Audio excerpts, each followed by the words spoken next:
Hello, MotoAmerica fans. It's time for another episode of Off Track with Carruthers and Bice. You'll laugh, you'll cry, and you may even learn something from this unlikely pair and their special guest.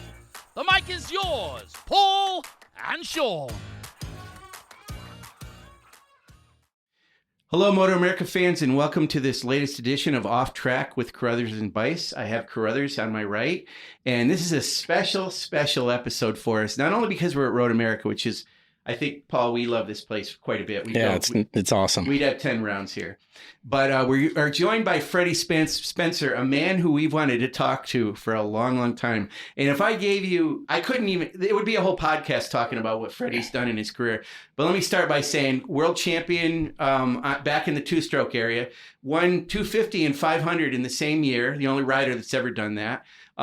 He's now a steward. I went on to be chairman of the stewards. Yes. MotoGP stewards. Yes, thank you. And he's also the man in charge of all the Royal Enfield build, train, race programs. So it's really cool this year. I'm going to jump right into this because I got to ask Freddie about this. I don't know if I'm right on this, Freddie, but when you had your school back in Vegas, did you actually start the Yamaha Champions Racing School, kind of, technically? Well, Nick Einach, who basically obviously started that. Yeah. We started with one of the other instructors, Ken Hill. They were my instructors at the school. And so the program I developed there and started in 97 after I stopped doing it at the end of 08. Nick, and then they went to Utah, which we were running up there, and it was great because then they could kind of step into doing that, and they did that for a few years. And then when that ended, he started the champion school, and it's great. I go back for a couple of times in the fall now, and it's really cool because all the guys, all the instructors, Nick says, spend time with them, because he tells them all the stories about what we did in Vegas and when it started. And so it's great. It's a continuation, but it's also an evolution. Yeah. Which is good because, there's things, just all the street bike they do, and they work with a lot of police departments and many things that I had ideas about and we had talked about, just didn't get around to being able to do that. So it's great. And for me, it's kind of cool to see that continue. So I'm a graduate of the Freddie Spencer School. There you go. A fine pupil right here. So what we just did here is we realized that thank you, Paul. most people graduated. You graduated. You got a certificate and everything. I did. I have it somewhere. Your tassel's still hanging from the rearview mirror, isn't it? But what this is for most people that go to Vegas, what happens in Vegas stays in Vegas. But with you, it didn't. It kind of went away from there, and it went elsewhere. And another adage I'll say, because my wife is a teacher and she hates when people say those that can do and those that can't teach. You did, and you also teach. Yeah, it's that is a very interesting subject, and that we could do a whole podcast on talking about. There's many riders who understand what they do to ride, and don't talk about it, or they don't.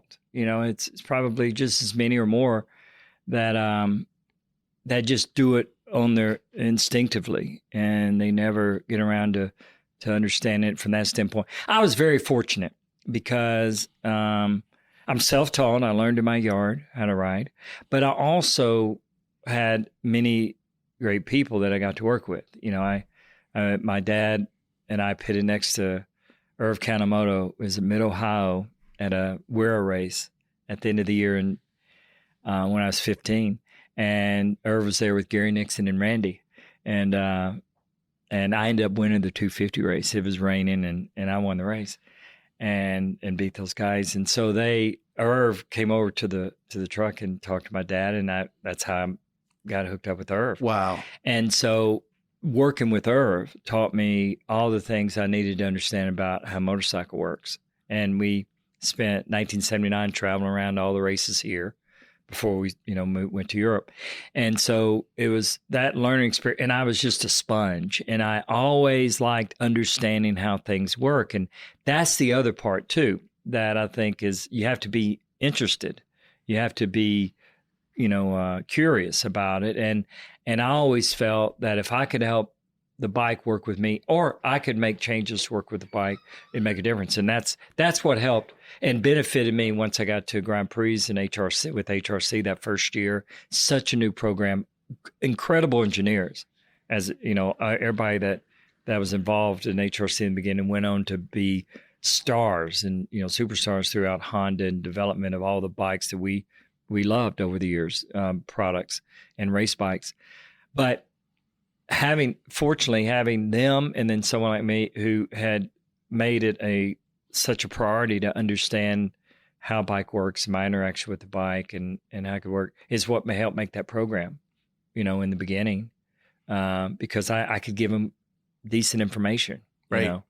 And so we didn't get going off in wrong directions, or if we did, we could, correct. Mm-hmm. Now, I've asked riders this before. Some riders will come in and they'll make all kinds of signals about what the bike's doing or whatever. And some of them will be really specific about what they want to have changed, ride height or preload or whatever. Yeah. What were you like? Did you explain kind of in numerical kind of figures or how? Not so much figures, just I understood how everything worked. And there again, Irv helped me understand that in ways to recognize what it felt like. But that was also trial and error. And so, again, that benefited me tremendously for the 85 season when we were developing two brand new bikes and I was developing the radial tires. And there was such a huge difference in the performance between the bias and the new radials. And so I could come in and real quickly understand, or I should say I could go out on the track and in one lap, understand if something worked or didn't. So I spent more time running one lap, low runs during those 8 days I was in Australia testing the 250 and 500, and then I could recognize it come in, and we didn't waste time going different directions. So my big asset for me, I would say, would be the fact that I could recognize if it didn't work. I knew what it, based on my understanding of preload, rebound, compression, spring rings, oil, all the different things that we could change. So that I had that combination of both. Mm-hmm. And you didn't waste a lot of time because you didn't have a lot of time to waste. No, I didn't. And that benefited me, obviously, as we got into that season of 85 when, in the beginning, the bike that was the most underdeveloped, 250 was great. The 500 was not good in the very beginning. When chatter steer, nothing. And so, but because I could separate the two. I was really good at doing that, jumping from one bike to the other in one lap. I'd be up speed on 250 or vice versa. And then again, because practice sessions, I didn't have time to debrief after them. So I'm in the practice telling them things that I want them to work on and remembering things after the second session. On the other bike. And then coming back to it, because, with the 500, especially in the beginning of the season, we were changing crankshaft mass every week, chassis, engine positions. We could not get it to work with the new radial.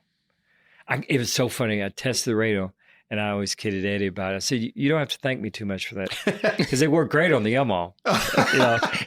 He went around. It was chattered so bad at the first race in Kyalami. I chipped it too. Oh, really did. And he went around me and won the race. I said, that's okay. Say thank you later, and we were laughing about it. But. All right, I got one more for him before because we do need to talk about Bill Trainer. Yeah, but I got one more. I just want to ask you about this 85 season. So here's Freddie Spencer at night, lying in bed, just sitting there in the dark, kind of starting to doze off. Do you ever think to yourself, how the hell did I win 2 world championships in 1 year? I mean, are you kind of amazed about that yourself? Really? Well, I don't know so much about amazed. I could tell you what I thought many times. How about this? Okay. I'd be laying in bed at night and I'd wake up and I go, who in the heck thought of doing that? And then I look in the mirror and I go, well, me.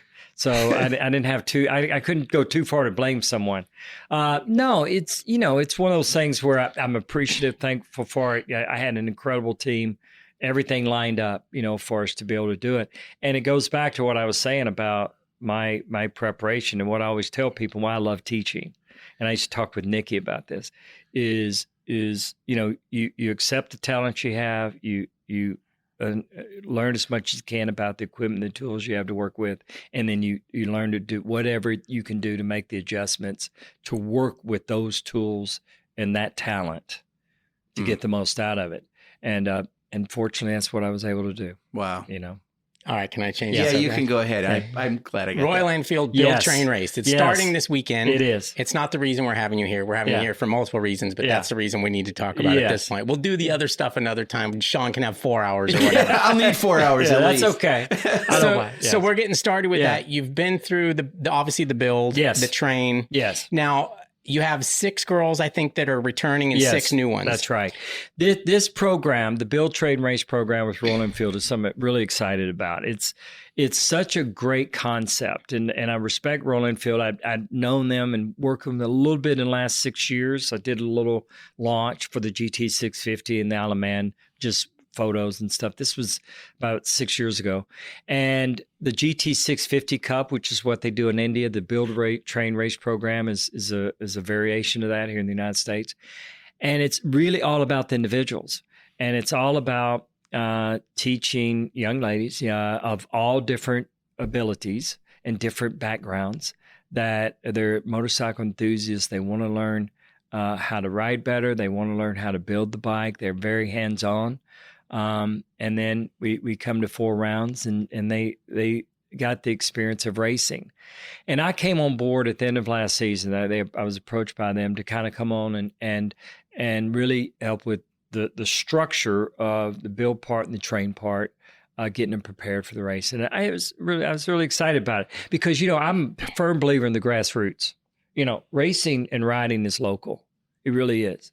It's where you build the enthusiasm. You do it as a family, your dads, your sons, daughters, in this case. You get opportunities. And so we had over 90 applicants in a matter of 4 or 5 days, and we had to narrow it down to 6. Wow. And I tell you, you talk about high pressure of 85. Yeah. This was tough. This was harder. This is hard. How do you decide? What are the criteria? Well, the criteria is numerous things. Is just their general, reason, for doing it. Certainly their story. One of the great things about this, and I think it's very important, and Royal Enfield is doing a great job of this, is the content, the media content. This is about showing it from beginning to end. The starting process, the build process. We did that in Dallas, workshop in Dallas. A friend of mine, Butch Boland, who I've known my entire life, I got him on board, and he's from that area, and a local dealership there, used bike dealership, Used Bikes Direct, there in Grand Prairie. They are letting us use the workshop, and these are all people who are motorcycle enthusiasts to come together to support this program. And so we really wanted to create an environment for them to, and this year, in one place as a team to build team spirit and teamwork together. And so that's kind of how it started. Then we did the training process there in outside Fort Worth, the track in Crescent. Oh, and, Crescent. That's a good track. It is. And I got Nick Inetch. Nick came and helped me for the 2 days, along with Scott, who's the team manager. And, we taught him how to start. We did a couple of mock races, all the things prepared. I got them working in corners about how to carry more speed and entry positions and things. And they just pick it up and take it all in. And it goes back to what you said about my school. I love teaching, Mm-hmm. And I really do. And I love sharing what the sport's about and what it's given me. And I've said this a lot, and I said this in my book, that racing or just motorcycling taught me how to believe in my own abilities and judgment. And, it's fortunately given me the chance to travel around the world and do things that, a kid from Shreveport, Louisiana, when there was no racing around my area, to accomplish the dreams. And again, that's again what this program is about, that Royal Enfield is giving these ladies an opportunity, and we're supporting that and encouraging it. Is there an advantage to coaching somebody that doesn't know anything? Because there's no bad habits, right? I mean, right. It's like if you're teaching a kid to throw a baseball and he'd never thrown a baseball, you could teach him the right way, as opposed to if you got him when he already didn't know the right way. Right. It's that is true. because when you don't have any bad habits, it certainly is easier to make the change. They're a lot easier because they're just open-minded. But at the same time, even the riders from last year, they have experience, but they had just a year experience in this program. But they're all somewhat new racers. It's not really, they're not in it. It's not about being a champion. It's about achieving and pushing yourself beyond your comfort zone, and doing it in the right way, and that's where we come in. We give them where it's safe and also teach them how to get the most out of themselves. So yeah, there is that, where if you have less bad habits, it's somewhat easier to fix. Yeah. It's funny because I've talked to a couple of the girls over has it been 2 years they've been here? Yeah. 2 years? Yeah. Mm-hmm. And some of them are really green, right? 3 years, they're just like, they're really new to all of this. Right. And one of them, I went and talked to her after a practice session. I said, look, I know going around the corners scares you probably, but I said, there's no reason why you can't hold it wide open on the straightaway. You'll gain 2 seconds without scaring yourself. You just have to brake a little sooner. Right. And she did that and she was amazed, but you can't imagine that somebody wouldn't have already known to go wide open on the straightaway. Well, and that's where having the school, when I started the school, it's funny. You talked about Vegas. When I first announced the school in September '96, you remember that they had an AMA National, right, at Las Vegas. Yeah. That was the first event they had at the track, and they had an AMA Superbike National. And so I announced I was going to have a school in Vegas, and they go, "Who's going to come to Vegas?" And I said, "Well, hopefully a lot of people." But that also, I was providing the bike, and in those days, really, and before it was about, well, you got to learn on your own bike, and that's not the case. I mean, technique is technique. But understanding what an inexperienced rider goes through certainly helps in this program, because I understand that, for example, very basic technique. You see someone that's not accelerating, you teach them how to brake properly, they'll accelerate more. Oh, yeah. Okay. Because the fear is if can I get stopped? Right. And so understanding that basic concept fixes many things. And it was so much fun in the 2 days we had at Crescent and a couple of the mock races we did. And so they try and work so hard. Yeah. And they must just be unbelievably nervous. Oh, absolutely. I mean, they're doing this in a pretty big stage. Yes. And their first time, I mean, that's got to be hard. I know. And some of them probably were listening to you were talking about how big the crowd was going to be. And after they were talking, that many people, it's exciting and scary all at the same time, And so, well, when you touched on this, so we all have, maybe not you, we all have limitations. And I think our actual real limitations in almost anything are beyond what we think they are. 100%. Especially with riding. So that must be that must be like a real epiphany for them to realize that they can go so much faster than they thought they could. Yeah. And the thing is that, again, one of the things, doing 11 years and, 6,000 students came through the school in Vegas that I had. And I only missed 4, and 2 of them was when parents passed. So I was there every school, and I rode most of the students and loved it. It can recognize that. I can see by the way someone's sitting on the bike, as their comfort level, and then you watch them ride, and then you start putting the things together. And I know it helps when I look at them and I say, listen, I know you can do it. I wouldn't, because trust me, I wouldn't tell you if I didn't believe that. Okay, so you can relax, because that's the other thing too. Is a lot of it, Paul, is the fact of they accelerate down the straightaway and they get in the corner and they're not even going near the speed that they can, and the bike won't turn because they're just locked, And so you get them to relax, get them to see, trust, which it helps, where you start that trust. And then I can say, you do this, this, and this, and the bike will do this, or you're trying to, as we were talking, you're not accelerating. We're going to fix this, and then you'll feel comfortable. So yeah, I did. I mean, it'd almost go around the corner by itself if you didn't mess with it. Exactly. But the problem is you mess with it. Yeah. I said one time I crashed in qualifying in '85 in Silverstone because it rains all the time. And so I came in, I got the bright idea because I got a bonus money, for being pole. So I told her, I said, put the rear slick on, we'll keep the intermediate front on. It'd be fine. He goes, well, the groove's only about 3 feet, it was just a little bit of groove. So I said, oh, it'd be fine. It'd be like back in the day, flat track. And I can deal with a groove 3 feet wide, no problem. So I go around first lap, and it's my last fly lap. I go down in turn 1. And so I turn in, and I'm fine. And then the front kind of tucked, and then I saved it, but it put me right on the outside white, the wet high side of me. And the high side of me, I hit the ground. The bike never hit the ground. It went perfectly through the corner, Yeah.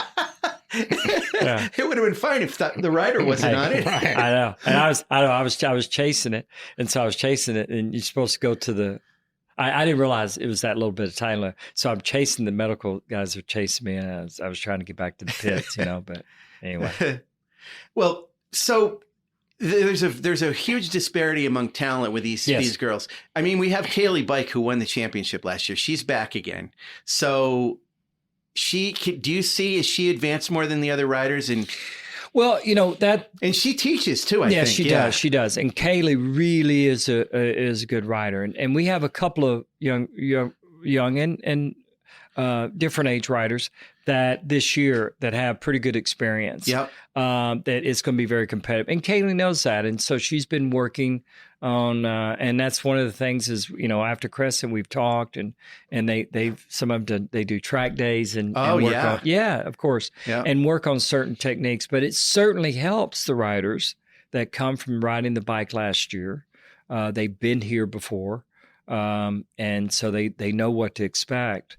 But I think it's going to be, we're not sure. That's what's going to be great about, once we start tomorrow, all the things they've worked on, they're going to be better than they were, even at Crescent, because they've worked on one. I just tell you, one thing to work on is, trail braking, getting the bike controlled, turned, short amount of time, loading the front, you can carry more speed. Here, you're more confident using the brakes at some lean angle. You wait a lot later to brake. You can, because you can carry more entry speed. And so they've all been working on those things. And that backs up from their straightaway speed, accelerating more, and off the corner. You get better drives. You can get the bike pointed better. And they've all been working on that. And as well as Kaylee. Kaylee will be faster than she was last year. Yeah. So, we see this happen a lot in like little league baseball or stick and ball sports. These kids will watch TV, they'll watch Major League Baseball, and they'll emulate some things. And I'm not sure so much if Royal Enfield does it. You can tell us this, but I'm thinking about body position. And you think about back when Mick Doohan raced and how he had that strange racing style that Norick Abbey did and Larry Pegram did. And you were more conventional, I think. Yeah. But then now they're dangling their foot. What are you telling these? Do you teach them how to drag their knee? Or? Well, yeah, that one of the things that certainly you see, and not so much the dangling of the foot, but all the riders are getting more off the inside of the bike. That's because you're carrying more speed and more lean angle. There's so much talk about dragging the elbow. Yes, but they're leaning off quite a bit more. Oh, than we did. Yes. And so there was, that's one of the things. Side grip is better, edge grip, profile of the tires, and just corner speed is higher, so it requires more lean angle. On these bikes, that's not so much the case. Right. And so, but we obviously teach moving the body to learn how to change direction at the speed appropriate for the corner. One of the things I'm having working on here is in 1 and 3 is that's a more gradual turn in. The emphasis there is where you're looking, eyes, because of the speed. It's a big racetrack. It's a wide racetrack. Looking and maximizing your entry speed and with brake pressures needed, but your body. And then you go down into 5, and that's a much quicker change of direction.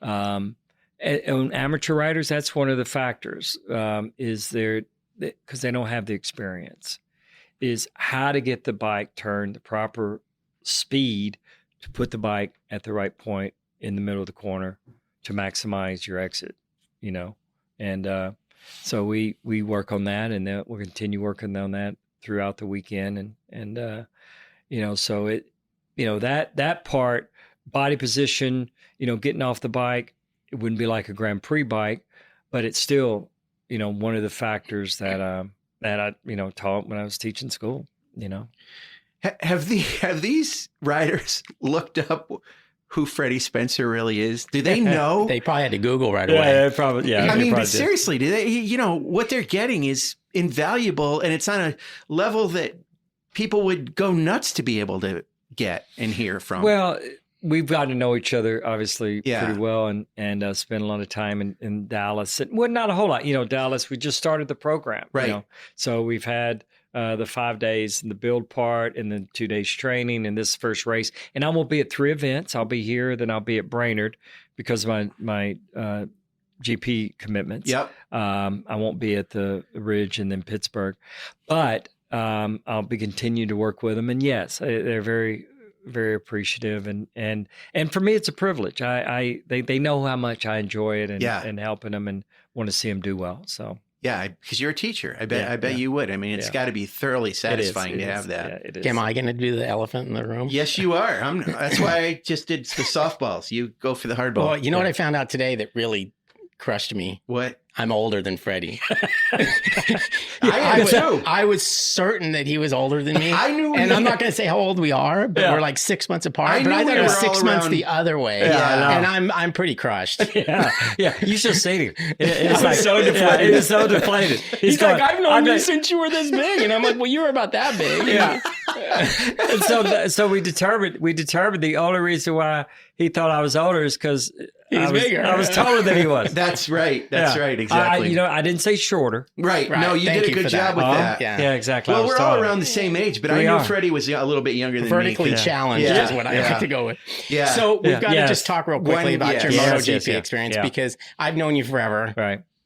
Not since birth, but Yeah, pretty forever. close. Almost. And, All the and time. every time I hear Freddie, and it's, I'm like, oh my God, poor Freddie. Yeah. So tell us a little bit about poor Freddie. Yeah, no, it's not, but it's obviously as part of the FI MotoGP Stewards panel. I've been doing it since 19. It is the most challenging job as you can imagine, and basically what has changed since I started is just the amount of personnel. Being chairman, my job has come in and from a rider's perspective, but also just as the program grow. And we have over 90 cameras now, counting the CCTV that we can have access to. We have a race control suite that monitors anything from when the crashes and all of the time, so that we more accurate with when they do shortcuts or track positionings, go off the track limits. If we give someone, they have to lose a certain amount of time. And with the cameras and the personnel that I have, the goal has always been to increase our ability to be able to, analyze situations in short amount of time. If we are going to give change of positions, do it in an appropriate amount of time, that lap, if possible or less. So from our side, my side, that's what we've always worked toward. One of the things that I know that people are, and I've told you, I can't talk about incidents or anything, but one of the things we always are working toward is the balance of race incidents and incidental, contact. One of the things, as I was explaining earlier, and in the last race was perfect. France was what we would like to see. We have the greatest motorsport, in my opinion, in the world. And it's the greatest show. And it's also, the best riders, the best opportunity. And we always want to see them perform and be able to do their job. There's, over the last few years, there's been from the rider side, from the Safety Commission side, and the riders meet, the MotoGP riders meet every Friday. There was a push about, contact. And, what is incidental, what's racing, what's too much. And, it got to the point a few races ago where it was just, too much, not too much contact, but it's where there shouldn't be any involvement. It should be race incident. We all agree with that. And if it's too much, if it's race affecting, there will be change of positions. That's going to be the first course of action, as it should be. And and then we'll move forward from that. But the riders understand that, and as much as anything, what you see in this world today in our sport, and a lot of people need to understand, is it is so competitive and so difficult. The pressure, there's a lot of emotion, there's a lot of from the rider's standpoint, and I understand that. From our side, it's safety and fairness, and but we want the riders to be able to race. And that's what we saw in France. Mm. I think that's it. It's really good. We're getting the signal. Yeah. So, yeah, I mean, we can keep going. I mean, I'm going to go a little bit after we get off here. So you fans aren't going to get to hear what I'm going to ask them, but there's going to be a couple more things. But we're here at MotoAmerica, Royal Enfield Build Train Race, and Freddie's in charge of it. He's got these girls ready to go, ladies ready to go, and we're going to get to see them race. It's going to be exciting and great that you're part of our paddock again, Freddie. It's good to have you here. The last thing I would like to say is, AMA race is where I started, and it's so great that MotoAmerica's involved with Wayne and Chuck and everybody, and we're all here to support that and give these ladies a chance. But there's no better sport. So everybody stay tuned and watch. Well said. Awesome. Thank you. Yeah.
It is so competitive and so difficult. The pressure, there's a lot of emotion.